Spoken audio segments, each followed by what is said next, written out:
अस्सलाम वालेकुम। Database systems lab lecture number 1। आज के लेक्चर के अंदर हम लोग सबसे पहले देखेंगे कि हम विजुअल स्टूडियो को कैसे इस्तेमाल करते हैं। हम ये भी देखेंगे कि विजुअल स्टूडियो को इस्तेमाल करते हुए डेटाबेस को कैसे क्रिएट किया जाता है, और दोनों तरीक़ों से, मैनुअली भी और क्वेरी के थ्रू भी। जब मैं आपको ये लेक्चर की वीडियो भेजूंगा तो साथ में आपको एसक्यूएल की बुक भी भेजूंगा जिससे आप प्रैक्टिस कर सकोगे। सो वी आर अज्यूमिंग कि विजुअल स्टूडियो आपके सिस्टम में इंस्टॉल है, तो सबसे पहले हम स्टार्ट मेन्यू में जाएंगे, विजुअल स्टूडियो को ओपन करेंगे, वेट करने के विजुअल स्टूडियो कम्प्लीटली ओपन हो जाए। अगर लोडिंग का ऑप्शन आ रहा है किसी का क्लिक करने की ज़रूरत नहीं है।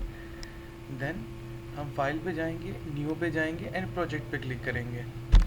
जब हम प्रोजेक्ट पे क्लिक करेंगे तो यहाँ पर आपने नीचे स्क्रॉल डाउन करना है। यहाँ पर आपको ऑप्शन आएगा एसक्यूएल सर्वर का, आप इसको क्लिक करेंगे। एसक्यूएल सर्वर डेटाबेस प्रोजेक्ट के ऊपर क्लिक करेंगे और यहाँ पर आप अपने डेटाबेस का नाम देंगे। सो हमारे डेटाबेस का नाम मैं एग्जांपल दे रहा हूँ, हम डेटाबेस का नाम रख रहे हैं नमल। याद रखिएगा, फिर वही गलती मैं कर रहा हूँ, मैंने लोअर केस में लिखना है, यानी छोटे लेटर्स में लिखना है। और मैं क्या करूँगा, ओके पे क्लिक कर दूँगा।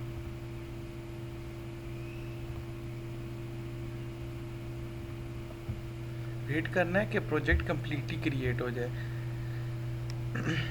कुछ स्टूडेंट्स में एक सिस्टम अगर स्लो होंगे, it will take time for them कि वो इसको कम्प्लीटली तरीके से चला सकें। नेक्स्ट काम हम लोग ये करेंगे कि हमने जो ये डेटाबेस का प्रोजेक्ट बनाया है इसके अंदर टेबल, और जिस तरह हम बता रहे थे कि अब हम नेक्स्ट स्टेप ये करेंगे कि हम इसके अंदर टेबल्स को क्रिएट करेंगे। एक प्रॉब्लम आप लोगों को भी आएगा, चूँकि मैंने भी दोबारा इसको फ्रेशली इंस्टॉल किया। आप लोगों को यहाँ पे डेटाबेस की फाइल्स ही नज़र आ रही होंगी, आपको यहाँ पे सोल्यूशन एक्सप्लोरर ज़रूर नज़र आ रहा होगा, but solution explorer is not the database, या डेटाबेस की हैंडलिंग वहाँ पर नहीं होती। तो हम सबसे पहला काम करेंगे, हम व्यू पे जाएंगे और यहाँ पर हमारे पास ऑप्शन होगा एसक्यूएल सर्वर ऑब्जेक्ट एक्सप्लोरर, इसके ऊपर क्लिक कर देंगे। जब हम इस पर क्लिक करेंगे तो आपको यहाँ पर कोई चीज़ चेंज हुई नज़र आएगी। अब हम एसक्यूएल सर्वर पे क्लिक करेंगे, लोकल डीबी डेटाबेसेस, और यहाँ पर डेटाबेस 1 और 2 जो है वो बाय डिफ़ॉल्ट बने हुए, क्योंकि मैंने पहले बनाने की कोशिश की थी। तो मैं क्या करता हूँ, इन डेटाबेसेस को डिलीट कर देता हूँ। मैं भी शायद आपको सिर्फ एक ही डेटाबेस नज़र आए, नमल के नाम से। हम क्या करते हैं, इस डेटाबेस को ऊपर यहाँ पर करते हैं क्लिक। अब यहाँ पर आपको मल्टीपल ऑप्शंस नज़र आ रहे होंगे। सबसे पहला काम, हमने टेबल क्रिएट करना है, तो हम ऐसा करते हैं, राइट माउस क्लिक करते हैं टेबल पे और ऐड न्यू टेबल पे क्लिक करते हैं। ये मैं आपको पहला मेथड बता रहा हूँ जहाँ पर हम सारा जो टेबल क्रिएट करने का सिस्टम है वो मैनुअली कर रहे हैं। अभी हम आगे कोडिंग के थ्रू भी करेंगे। मैंने डिसाइड किया कि मेरे जो टेबल का नाम है वो मैं रखूँगा BACS1, और उसमें मैं 3 चीज़ें डालूँगा, उनका ID, नेम और फादर नेम। यहाँ पर देखें ID लिखा हुआ है, डाटा टाइप मैंने रख दिया इसकी इंट, मैं यहाँ पे रखता हूँ नेम, ठीक है। डाटा टाइप उसने ऑटोमेटिकली N4 पिक कर लिया। इसको N4 का मतलब ये है कि नॉर्मली वो इसको लेंथ 10 देगा, लेकिन N का मतलब है कि अगर 10 से ऊपर की वैल्यू आ जाती है तो उस सूरत में वो डाटाबेस को फेलियर नहीं करेगा, बल्कि उसको और लेंथ इंक्रीज़ करता जाएगा, ठीक है। तो आप इसको बाय डिफ़ॉल्ट ऐसे रहने दें। इसके बाद आएगा फादर नेम, और ये भी ऑटोमेटिकली N4 हो जाएगा। अगर आपको अपनी मर्ज़ी का रखना है तो आप यहाँ से अपनी कोई भी फील्ड सेलेक्ट कर सकते हैं, योर चॉइस। जब मेरी सारी फील्ड्स पूरी हो जाती हैं तो मैं नेक्स्ट काम करूँगा, मैं यहाँ पर आके कोडिंग में डेटाबेस के टेबल का नाम रखूँगा। मेरी सूरत में मैंने BACS1 रखना था, तो मैंने BACS1 रखा, ठीक है। आई मैंने इसलिए लिखा ये रोमन है, आप 1 भी लिख सकते हो, लेकिन वो 1 अच्छा नहीं लगता, आप रोमन में रखें तो ज़्यादा बेहतर है। जब सारा काम मुकम्मल हो गया तो मैं अपडेट पे क्लिक करूँगा। अब क्या कर रहा है, वो डेटाबेस को क्रिएट कर रहा है जिसका नाम क्या होगा, BACS1, और मैंने अपडेट डेटाबेस पे क्लिक कर दिया। अगर आप देखेंगे यहाँ पर नीचे सबस्क्रिप्ट चल रही है कि अभी क्या हो रहा है, और जैसे ही देखें यहाँ पे ग्रीन कलर का बटन आया विच क्लियरली इंडिकेट कि जो डेटाबेस हम क्रिएट करना चाह रहे थे वो मुकम्मल तौर पर रेडी है। सो मैं इसको बंद कर देता हूँ। उसके बाद मैं आके यहाँ से इसको दोबारा रिफ़्रेश करूँगा। एक बार मैंने रिफ़्रेश किया, अब मैं यहाँ पर टेबल्स में आता हूँ और यहाँ पर अगर आप थोड़ा सा गौर करेंगे तो अब आपको यहाँ पर एक टेबल नज़र आ रहा होगा DBO.BACSI के नाम से। DBO का मतलब है डाटाबेस ऑब्जेक्ट, आप इसको चेंज नहीं कर सकते। DBO डॉट के बाद जो आएगा वो आप डाटाबेस का नाम रख सकते हो। अच्छा, कुछ स्टूडेंट्स ना ये भी करते होते हैं, मैं आपको दिखाता हूँ ज़रा। यहाँ पर आए, यहाँ से इसको रीनेम, सॉरी, इसको यहाँ से रीनेम करने की कोशिश की। तो फॉर एग्जांपल मैं करता हूँ BSSE1 यानी BS सॉफ्टवेयर इंजीनियरिंग 1। मैं इसको क्लिक करता हूँ और अपडेट करूँगा, तो तब भी आप देखेंगे कि अपडेट करने के बाद भी यहाँ पर DBO डॉट बाई डिफ़ॉल्ट आ रहा है। दैट्स मीन कि डाटाबेस का आप कोई भी नाम रख लें, लेकिन वो DBO डॉट जो एक्सटेंशन फाइल है वो बाई डिफ़ॉल्ट साथ ही रहेगी। सो मैं अभी BSSE1 के साथ ही चल रहा हूँ। अच्छा, नेक्स्ट क्वेश्चन कि सर जी अगर हमें ये देखना है कि मेरा टेबल कैसा नज़र आ रहा है बना हुआ, तो मैं क्या करूँगा? मैं यहाँ पर जाऊँगा और यहाँ पर ऑप्शन है व्यू डाटा, इसके ऊपर क्लिक करूँगा। जब मैं व्यू डाटा क्लिक करूँगा तो अब मुझे डाटाबेस का वो इमेज या वो एरिया शो हो रहा है जो कि मैंने बनाना था। ठीक है, यानी आपको नज़र आ रहा है ID है, नेम और फादर नेम है। ठीक है, और कभी आपको ये महसूस हो कि मैंने डाटाबेस की स्ट्रक्चर गलत बना दिया या मुझे डाटाबेस के अंदर एक नया कॉलम ऐड करना है कुछ इस तरीके का, तो सिंपल सी बात, उस डाटाबेस के नाम की जो आइकन बनना है इस पर आप डबल क्लिक करोगे तो उसका डिज़ाइन व्यू ओपन हो जाएगा। दैट्स मीन कि यहाँ पर जाकर आप कोई भी चीज़ें चेंज कर सकते हो।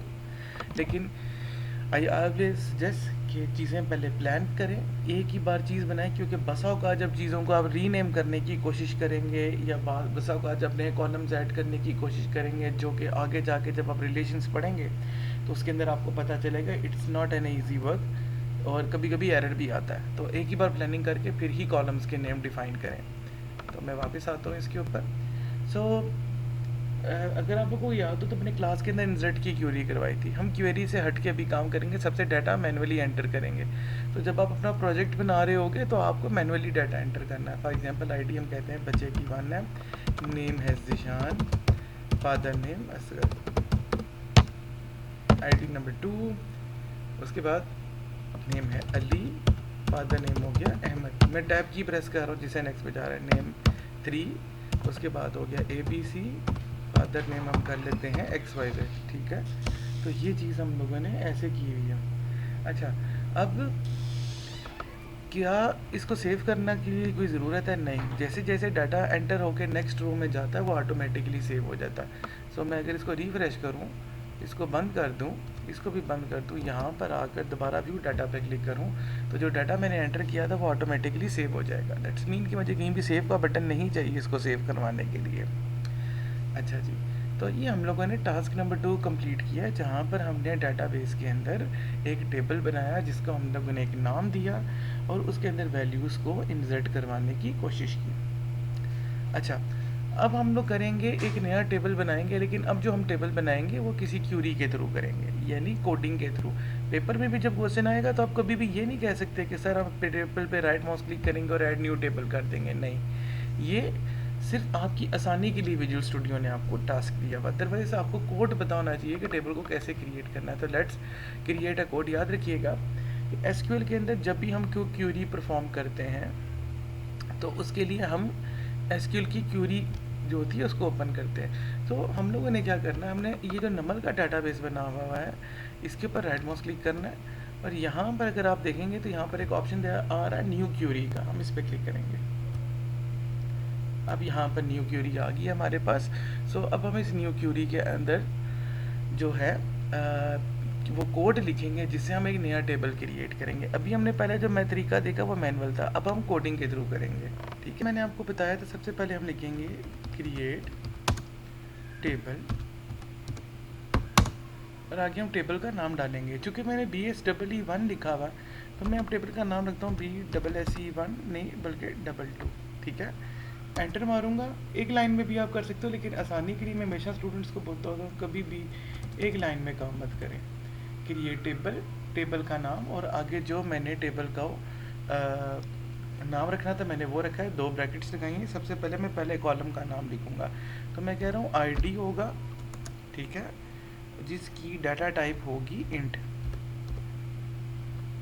कॉमा, नेक्स्ट लाइन में नेक्स्ट कॉलम का नाम मैं कहता हूँ FIRST फर्स्ट नेम, ठीक है, ये तो था हमारा फर्स्ट नेम। अब आगे हम डिफाइन करेंगे इसकी डाटा टाइप। अब मैं यहाँ पर varchar लिखूँगा, VARCHAR।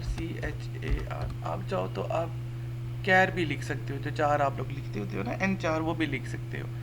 और इसको कर देते हैं, लेंथ डिफाइन करते हैं 255, दोबारा कॉमा। अच्छा, अब मुझसे बहुत सारे बच्चे पूछेंगे सर ये इंट में आपने क्यों नहीं लेंथ लिखी। इंट में हम कभी भी लेंथ नहीं लिखते होते। उसके अलावा जो बाकी डाटा टाइप्स होती हैं उनकी हमें लेंथ डिफाइन करनी पड़ती है। और एक कॉलम में और डालता हूँ लास्ट नेम, इसकी भी डाटा टाइप में varchar कर देता हूँ, VARCHAR। लेंथ डालता हूँ 255 की, सॉरी, और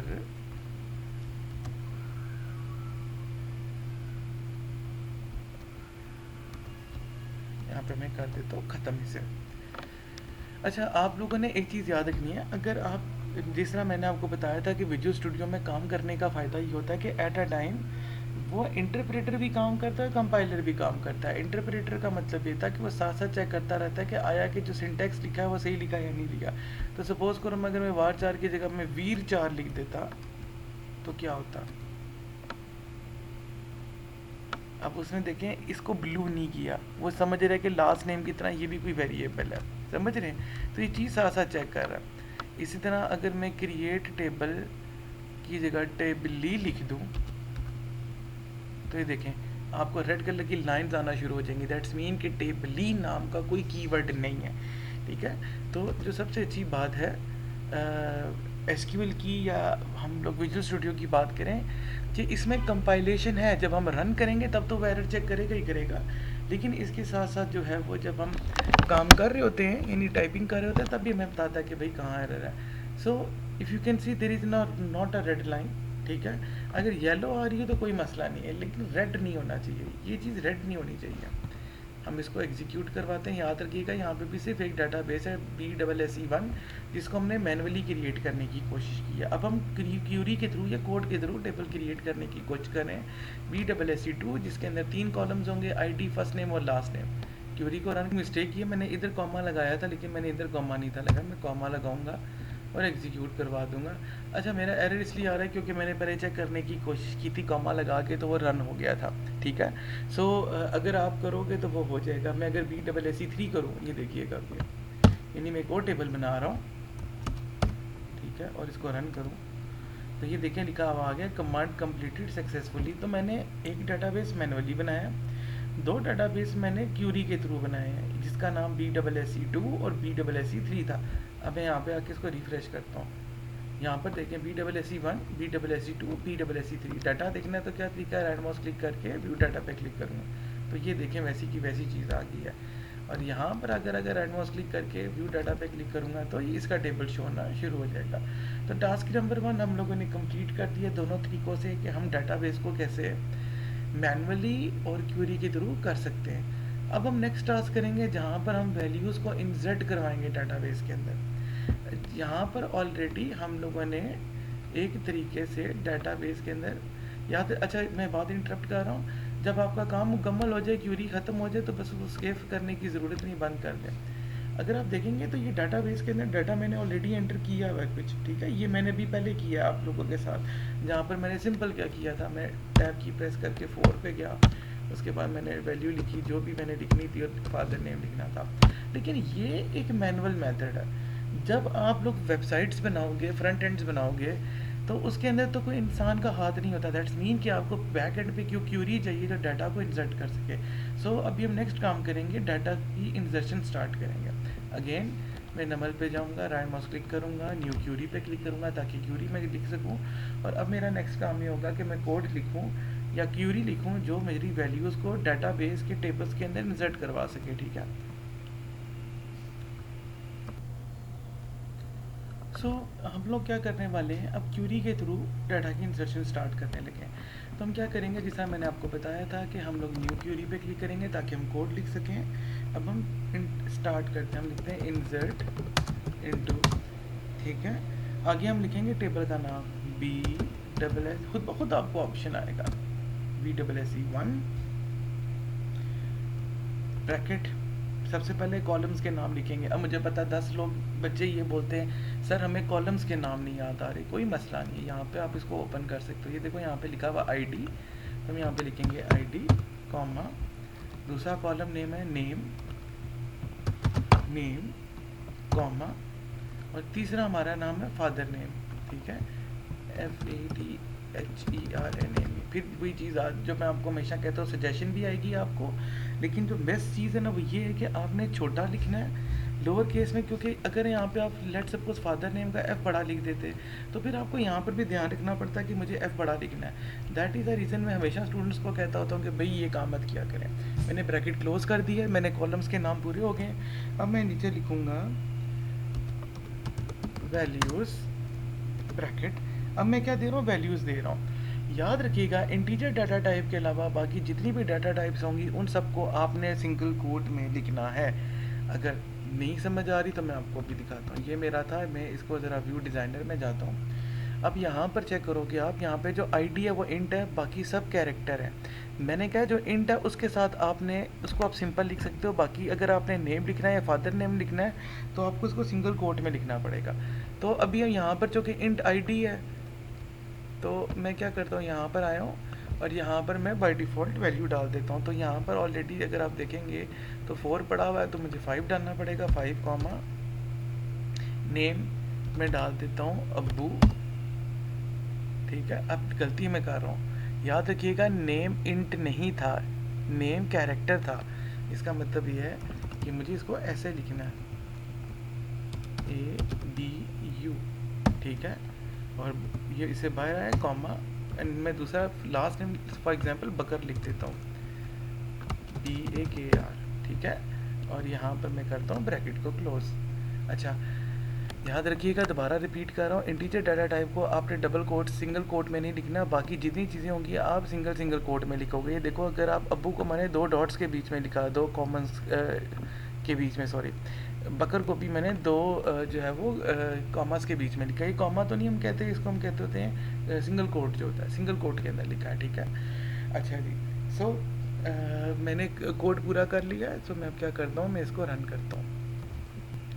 जैसे ही मैंने इसको रन किया उसने बोला 1 रोज इफेक्टेड, इसका मतलब है कि 1 रो पे असर पड़ा है, इसका मतलब है। अच्छा जी, जाके चेक करते हैं। मैंने यहाँ पे डाटा ओपन किया, अभी 4 था। यार ये क्यों नहीं आया, ये इसलिए नहीं आया क्योंकि मैंने डाटा को रिफ़्रेश नहीं किया। ये यहाँ पर रिफ़्रेश का ऑप्शन है, मैं इसको रिफ़्रेश करूँगा तो ये देखें 5 लिखा हुआ आ गया है, अब्बू और बकर जो मैंने एंटर करना था। मैं चाहता तो यहाँ से भी एंटर कर सकता था, जैसे मैं फॉर एग्ज़ाम्पल 6 लिख दूँ ATSJ और JPF जो भी नाम था, ठीक है। तो लेकिन जब भी आप पेपर में काम करोगे या SQL की क्यूरीज लिखोगे तो अब आपको कोड लिखना पड़ेगा, क्यूरी लिखनी पड़ेगी। दैट इज़ द रीज़न आपको क्यूरी के थ्रू करवाया मैंने। अच्छा, अब मैं आपको कुछ चीज़ें यहाँ पे टिप देने लगूँ। लेट सपोज यही वैल्यू मैं दोबारा एंटर करने की कोशिश करता हूँ, लिखा हुआ आगे प्राइमरी की वायलेशन कर लिया आपने। प्राइमरी की वायलेशन का मतलब ये है कि ऑलरेडी निशान यहाँ पर 5 मौजूद था। अब मैं दोबारा 5 नहीं इस्तेमाल कर सकता। क्या मैं 6 इस्तेमाल कर सकता हूँ? नहीं कर सकता, 6 भी यूज़ हो गया। अगर मुझे नया रिकॉर्ड एंटर करना with the same Abu Bakar name तो मैं यहाँ पे 7 लिखूँगा, 7 लिख के करूँगा। अब लिखा है 1 रोज इफेक्टेड। यहाँ पर आता हूँ, सिस्टम को रिफ्रेश करता हूँ तो ये देखें हम यहाँ पर 7 लिखा हुआ आ गया, ठीक है। अब मुझे पता है 10 लोग बोलेंगे सर वो अबू बकर भी तो सेम है ना। अबू बकर सिमिलर होने से कोई नुकसान नहीं है। ये इसी तरह है कि आपकी क्लास के अंदर उम्र 4-5 हो सकते हैं, लेकिन हर बंदे की नमल आईडी यानी आईडी जो है वो डिफरेंट होगी, ठीक है। तो इस तरीके से हम लोग डाटाबेस के अंदर जो है वो अपना टेबल्स को क्रिएट करते हैं और फिर क्यूरी लिख के हम लोग करते हैं। चलें थोड़ा सा और आपको मैं बताता हूँ इसके अंदर क्या है। लेट सपोज आपके पास ये सिचुएशन आती है जहाँ पर आप सर कहते हो कि सर मैं चाहता हूँ कि सिर्फ आईडी और नेम आए, फादर नेम ना हो, ठीक है। तो मैं क्या करूँगा, मैं यहाँ से फादर नेम करूँगा ख़त्म और यहाँ से भी मैं बकर ख़त्म कर दूँगा। अब मैं 7 नहीं रख सकता, इसकी रीज़न ये है कि 7 जो है वो ऑलरेडी यूज़ हो चुका है। तो मैं क्या करता हूँ, यहाँ पर 8 लिख देता हूँ, ठीक है। और करता हूँ, चलाता हूँ, क्या लिखा है 1 रो अफेक्टेड। आगे देखता हूँ मैं, अभी यहाँ पे 7 है, इसको रिफ्रेश करूँगा तो ये देखें यहाँ पर 8 हो जाएगा। अब आप देखेंगे 8 के आगे लिखा हुआ है अब्बू और फादर नेम नल हो गया। नल का मतलब होता है कुछ भी नहीं, ठीक है, क्योंकि हम लोगों ने एंटर नहीं था किया। दैट्स मीन कि हम किसी भी स्पेसिफिक टेबल के स्पेसिफिक कॉलम के अंदर भी डाटा इसी तरीके से इंसर्ट कराएंगे, ठीक है। एक मिस्टेक जो अक्सर बच्चे करते होते हैं, आपको टिप देने लगा हूँ फिर से। सपोज करें यहाँ पर आपने आईडी लिखा है, तो यहाँ पर आईडी की वैल्यू ही लिखेंगे आप। लेट सपोज कि मैं आईडी की जगह यहाँ पर गलती से लास्ट नेम यानी फादर नेम लिख देता हूँ। अभी देखना क्या होगा, तो एरर दे गया। वो क्या है, इनवैलिड कॉलम नेम बकर। क्यों? क्योंकि यहाँ पर पहले आपने आईडी यूज़ किया, आईडी की डाटा टाइप इंट है। दैट्स मीन कि यहाँ पर कोई न्यूमेरिक वैल्यू आ सकी। अगर मैं यहाँ पे 100 लिखूंगा, देखना अब चल जाएगा ये। क्यों? क्योंकि फर्स्ट नंबर पे मैंने आईडी लिखा था, तो नीचे यहाँ पर वैल्यू भी मैंने उसकी आईडी दे दिया। अब मैं अगर जाके यहाँ पे इसको रिफ्रेश करूँ तो ये देखें 100 आ गया। फिर एक क्वेश्चन ये आता है, अक्सर बच्चे पता क्या गलती करते हैं, ये चीज़ जैसे अगर सपोज कर हम कहते हैं आईडी नेम और फादर नेम भी था, तो मैं फादर नेम भी एंटर कर देता हूँ। और मैं क्या करता हूँ, यहाँ पर 101 लिखा, अब्बू लिखा मैंने, बल्कि लड़के का नाम था मोहम्मद अली, लेकिन मैंने गलती से अली लिख दिया यहाँ पर, और उसके बाद उसका जो फर्स्ट नेम था मोहम्मद, वो मैंने बाद में लिख दिया, ठीक है। अब अगर मैं इसको रन करूँगा, ये इसको रन कर देगा, लेकिन गलती क्या करेगा वो, क्योंकि आपने सेकंड नंबर पे नेम लिखा हुआ था, तो वो नेम के अंदर अली को फेंक देगा जो सेकंड नंबर पे आ रहा है। सिमिलरली जो फादर नेम है उसमें वो मोहम्मद डाल देगा, जो कि गलत है। होना ये चाहिए था कि नेम की जगह मोहम्मद और फादर नेम की जगह अली आना चाहिए था। तो याद रखिएगा कि जिस कॉलम का नाम आपने ऊपर पहले लिखा हुआ है, तो उसकी वैल्यू भी नीचे आपको पहले लिखनी पड़ेगी, उसी सीक्वेंस में जिस तरह ऊपर गिवन है कॉलम्स के नेम, उसी सीक्वेंस से आप लोगों ने नीचे देना है, ठीक है। सो ये आप लोगों के लिए आज का लैब का टास्क था। एक छोटी सी चीज़ मैं फिर से क्लियर कर रहा हूँ, अपने प्रोजेक्ट्स फाइनल कर लें, अपने ग्रुप्स बना लें, और लैब टास्क के लिए मुझे सब स्टूडेंट सबसे पहले तो अगली लैब से पहले अपने विजुअल स्टूडियोज इंस्टॉल्ड हुए डाटाबेस बनाना है और टेबल बनाना है और वैल्यूज़ इंसर्ट करके दिखानी है मिनिमम 2 टेबल्स के ऊपर। This is your lab task, और इस लैब टास्क के 5 नंबर हैं। सो आई थिंक सो आप लोग इसको सीरीज लेके काम करेंगे। Thank you very much. अल्लाह हाफ़िज़।